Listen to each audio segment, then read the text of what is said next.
ಕಾಲ್ತುಳಿತದ case ಮುಚ್ಚಿ ಹಾಕುವ ಆರೋಪ ಇದೀಗ ಕೇಳೋಕ್ ಸಿಕ್ಕಿದೆ. ಕನ್ನಡಪರ ಹೋರಾಟಗಾರ ವಾಟಾಳ್ ನಾಗರಾಜ್ ಈ ಬಗ್ಗೆ ಮಾತನಾಡಿದ್ದಾರೆ. ರಾಮನಗರದ ಐಜೂರು ವೃತ್ತದಲ್ಲಿ ವಾಟಾಳ್ ನಾಗರಾಜ್ ಪ್ರತಿಭಟನೆಗೆ ಮುಂದಾಗಿದ್ದಾರೆ. ಜಿಲ್ಲಾಧಿಕಾರಿ ನೇತೃತ್ವದ ತನಿಖೆ ಹಳ್ಳ ಹಿಡಿತಿದೆ ಅಂತ ಕಿಡಿಕಾರಿದ್ದಾರೆ. ಸಂತ್ರಸ್ತರ ಮನೆಗೆ ಹೋಗದೆ ಕಚೇರಿಗೆ ಕರೆಸಿಕೊಳ್ತಾ ಇದ್ದಾರೆ. ತನಿಖೆ ಡಿಸಿ ಬದಲು ಒಬ್ಬ ಕಾನ್ಸ್ಟೇಬಲ್ಗೆ ಕೊಟ್ಟಿದ್ರೆ ಆಗ್ತಾ ಇತ್ತು. ಕೂಡಲೇ ಪ್ರಕರಣದ ಬಗ್ಗೆ ಉನ್ನತ ಮಟ್ಟದ ತನಿಖೆ ನಡೀಬೇಕು ಅಂತ ರಾಮನಗರದಲ್ಲಿ ವಾಟಾಳ್ ನಾಗರಾಜ್ ಒತ್ತಾಯಿಸಿದ್ದಾರೆ.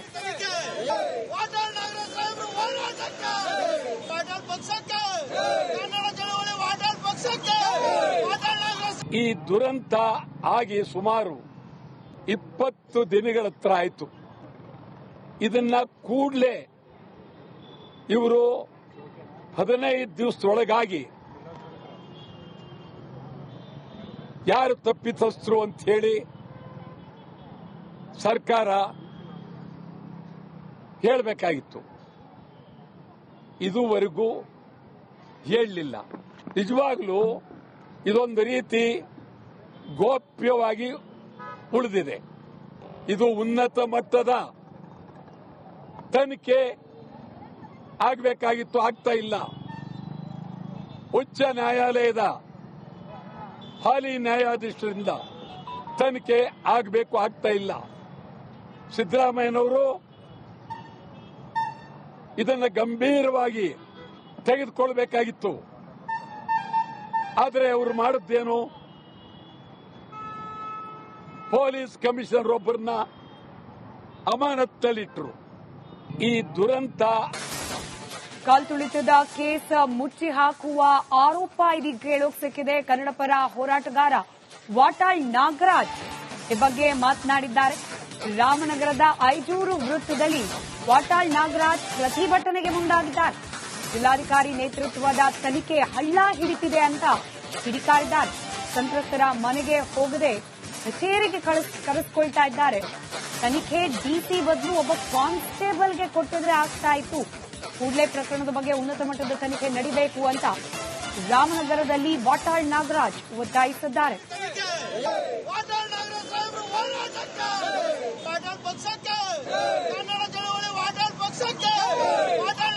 ಈ ದುರಂತ ಆಗಿ ಸುಮಾರು 20 ದಿನಗಳ ಹತ್ರ ಆಯಿತು. ಇದನ್ನ ಕೂಡಲೇ ಇವರು 15 ದಿವಸದೊಳಗಾಗಿ ಯಾರು ತಪ್ಪಿತಸ್ಥರು ಅಂತ ಹೇಳಿ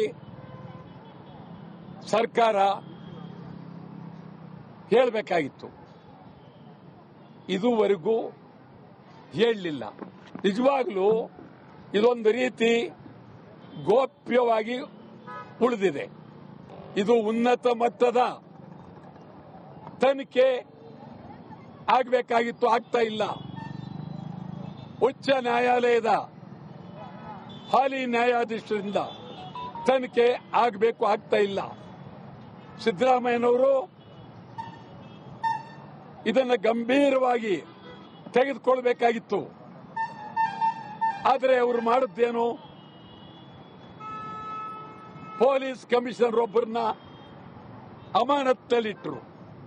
ಈ ದುರಂತ ಕಾಲ್ತುಳಿತದ ಕೇಸ್ ಮುಚ್ಚಿ ಹಾಕುವ ಆರೋಪ ಇದೀಗ ಕೇಳೋಕ್ ಸಿಕ್ಕಿದೆ. ಕನ್ನಡಪರ ಹೋರಾಟಗಾರ ವಾಟಾಳ್ ನಾಗರಾಜ್ ಈ ಬಗ್ಗೆ ಮಾತನಾಡಿದ್ದಾರೆ. ರಾಮನಗರದ ಐಜೂರು ವೃತ್ತದಲ್ಲಿ ವಾಟಾಳ್ ನಾಗರಾಜ್ ಪ್ರತಿಭಟನೆಗೆ ಮುಂದಾಗಿದ್ದಾರೆ.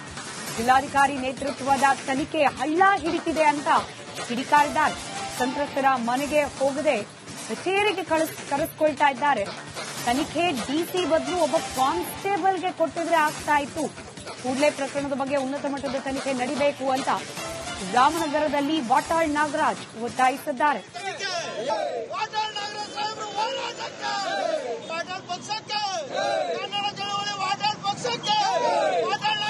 ಈ ದುರಂತ ಆಗಿ ಸುಮಾರು 20 ದಿನಗಳ ಹತ್ರ ಆಯಿತು. ಇದನ್ನ ಕೂಡಲೇ ಇವರು 15 ದಿವಸದೊಳಗಾಗಿ ಯಾರು ತಪ್ಪಿತಸ್ಥರು ಅಂತ ಹೇಳಿ ಸರ್ಕಾರ ಹೇಳಬೇಕಾಗಿತ್ತು. ಇದುವರೆಗೂ ಹೇಳಲಿಲ್ಲ. ನಿಜವಾಗ್ಲೂ ಇದೊಂದು ರೀತಿ ಗೋಪ್ಯವಾಗಿ ಉಳಿದಿದೆ. ಇದು ಉನ್ನತ ಮಟ್ಟದ ತನಿಖೆ ಆಗಬೇಕಾಗಿತ್ತು, ಆಗ್ತಾ ಇಲ್ಲ. ಉಚ್ಚ ನ್ಯಾಯಾಲಯದ ಹಾಲಿ ನ್ಯಾಯಾಧೀಶರಿಂದ ತನಿಖೆ ಆಗಬೇಕು, ಆಗ್ತಾ ಇಲ್ಲ. ಸಿದ್ದರಾಮಯ್ಯನವರು ಇದನ್ನು ಗಂಭೀರವಾಗಿ ತೆಗೆದುಕೊಳ್ಬೇಕಾಗಿತ್ತು. ಆದರೆ ಅವರು ಮಾಡಿದ್ದೇನು? ಪೊಲೀಸ್ ಕಮಿಷನರ್ ಒಬ್ಬರನ್ನ ಅಮಾನತ್ತಲ್ಲಿಟ್ಟರು. ಈ ದುರಂತ ಕಾಲ್ತುಳಿತದ ಕೇಸ್ ಮುಚ್ಚಿ ಹಾಕುವ ಆರೋಪ ಇದೀಗ ಕೇಳೋಕ್ ಸಿಕ್ಕಿದೆ. ಕನ್ನಡ ಪರ ಹೋರಾಟಗಾರ ವಾಟಾಳ್ ನಾಗರಾಜ್ ಈ ಬಗ್ಗೆ ಮಾತನಾಡಿದ್ದಾರೆ. ರಾಮನಗರದ ಐಜೂರು ವೃತ್ತದಲ್ಲಿ ವಾಟಾಳ್ ನಾಗರಾಜ್ ಪ್ರತಿಭಟನೆಗೆ ಮುಂದಾಗಿದ್ದಾರೆ. ಜಿಲ್ಲಾಧಿಕಾರಿ ನೇತೃತ್ವದ ತನಿಖೆ ಹಳ್ಳ ಹಿಡಿತಿದೆ ಅಂತ ಕಿಡಿಕಾರಿದ್ದಾರೆ. ಸಂತ್ರಸ್ತರ ಮನೆಗೆ ಹೋಗದೆ ಕಚೇರಿಗೆ ಕರೆಸ್ಕೊಳ್ತಾ ಇದ್ದಾರೆ. ತನಿಖೆ ಡಿಸಿ ಬದಲು ಒಬ್ಬ ಕಾನ್ಸ್ಟೇಬಲ್ಗೆ ಕೊಟ್ಟಿದ್ರೆ ಆಗ್ತಾ ಇತ್ತು. ಕೂಡಲೇ ಪ್ರಕರಣದ ಬಗ್ಗೆ ಉನ್ನತ ಮಟ್ಟದ ತನಿಖೆ ನಡೀಬೇಕು ಅಂತ ರಾಮನಗರದಲ್ಲಿ ವಾಟಾಳ್ ನಾಗರಾಜ್ ಒತ್ತಾಯಿಸಿದ್ದಾರೆ.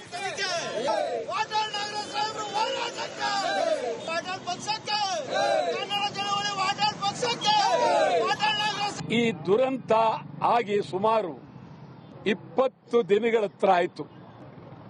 ಇದನ್ನ ಕೂಡಲೇ ಇವರು 15 ದಿವಸದೊಳಗಾಗಿ ಯಾರು ತಪ್ಪಿತಸ್ಥರು ಅಂತ ಹೇಳಿ ಸರ್ಕಾರ ಹೇಳಬೇಕಾಗಿತ್ತು. ಇದುವರೆಗೂ ಹೇಳಲಿಲ್ಲ. ನಿಜವಾಗ್ಲೂ ಇದೊಂದು ರೀತಿ ಗೋಪ್ಯವಾಗಿ ಉಳಿದಿದೆ. ಇದು ಉನ್ನತ ಮಟ್ಟದ ತನಿಖೆ ಆಗಬೇಕಾಗಿತ್ತು, ಆಗ್ತಾ ಇಲ್ಲ. ಉಚ್ಚ ನ್ಯಾಯಾಲಯದ ಹಾಲಿ ನ್ಯಾಯಾಧೀಶರಿಂದ ತನಿಖೆ ಆಗಬೇಕು, ಆಗ್ತಾ ಇಲ್ಲ. ಸಿದ್ದರಾಮಯ್ಯನವರು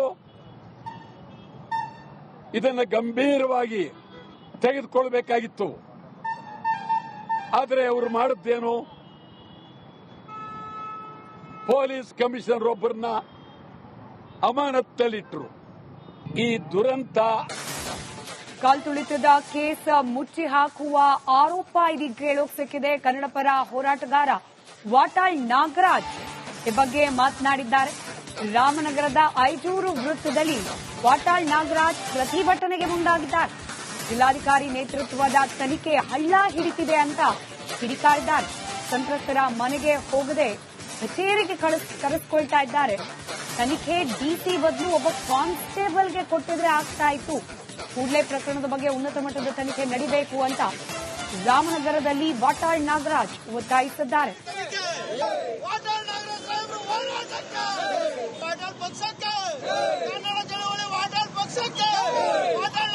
ಈ ದುರಂತ ಆಗಿ ಸುಮಾರು 20 ದಿನಗಳ ಹತ್ರ ಆಯಿತು. ಇದನ್ನ ಕೂಡಲೇ ಇವರು 15 ದಿವಸದೊಳಗಾಗಿ ಯಾರು ತಪ್ಪಿತಸ್ಥರು ಅಂತ ಹೇಳಿ ಸರ್ಕಾರ ಹೇಳಬೇಕಾಗಿತ್ತು. ಇದುವರೆಗೂ ಹೇಳಲಿಲ್ಲ. ನಿಜವಾಗ್ಲೂ ಇದೊಂದು ರೀತಿ ಗೋಪ್ಯವಾಗಿ ಉಳಿದಿದೆ. ಇದು ಉನ್ನತ ಮಟ್ಟದ ತನಿಖೆ ಆಗಬೇಕಾಗಿತ್ತು, ಆಗ್ತಾ ಇಲ್ಲ. ಉಚ್ಚ ನ್ಯಾಯಾಲಯದ ಹಾಲಿ ನ್ಯಾಯಾಧೀಶರಿಂದ ತನಿಖೆ ಆಗಬೇಕು, ಆಗ್ತಾ ಇಲ್ಲ. ಸಿದ್ದರಾಮಯ್ಯನವರು ಇದನ್ನು ಗಂಭೀರವಾಗಿ ತೆಗೆದುಕೊಳ್ಬೇಕಾಗಿತ್ತು. ಆದರೆ ಅವರು ಮಾಡಿದ್ದೇನು? ಪೊಲೀಸ್ ಕಮಿಷನರ್ ಒಬ್ಬರನ್ನ ಅಮಾನತ್ತಲ್ಲಿಟ್ಟರು. ಈ ದುರಂತ ಕಾಲ್ತುಳಿತದ ಕೇಸ್ ಮುಚ್ಚಿ ಹಾಕುವ ಆರೋಪ ಇದೀಗ ಕೇಳೋಕ್ ಸಿಕ್ಕಿದೆ. ಕನ್ನಡ ಪರ ಹೋರಾಟಗಾರ ವಾಟಾಳ್ ನಾಗರಾಜ್ ಈ ಬಗ್ಗೆ ಮಾತನಾಡಿದ್ದಾರೆ. ರಾಮನಗರದ ಐಜೂರು ವೃತ್ತದಲ್ಲಿ ವಾಟಾಳ್ ನಾಗರಾಜ್ ಪ್ರತಿಭಟನೆಗೆ ಮುಂದಾಗಿದ್ದಾರೆ. ಜಿಲ್ಲಾಧಿಕಾರಿ ನೇತೃತ್ವದ ತನಿಖೆ ಹಳ್ಳ ಹಿಡಿತಿದೆ ಅಂತ ಕಿಡಿಕಾರಿದ್ದಾರೆ. ಸಂತ್ರಸ್ತರ ಮನೆಗೆ ಹೋಗದೆ ಕಚೇರಿಗೆ ಕರೆಸ್ಕೊಳ್ತಾ ಇದ್ದಾರೆ. ತನಿಖೆ ಡಿಸಿ ಬದಲು ಒಬ್ಬ ಕಾನ್ಸ್ಟೇಬಲ್ಗೆ ಕೊಟ್ಟಿದ್ರೆ ಆಗ್ತಾ ಇತ್ತು. ಕೂಡಲೇ ಪ್ರಕರಣದ ಬಗ್ಗೆ ಉನ್ನತ ಮಟ್ಟದ ತನಿಖೆ ನಡೀಬೇಕು ಅಂತ ರಾಮನಗರದಲ್ಲಿ ವಾಟಾಳ್ ನಾಗರಾಜ್ ಒತ್ತಾಯಿಸಿದ್ದಾರೆ.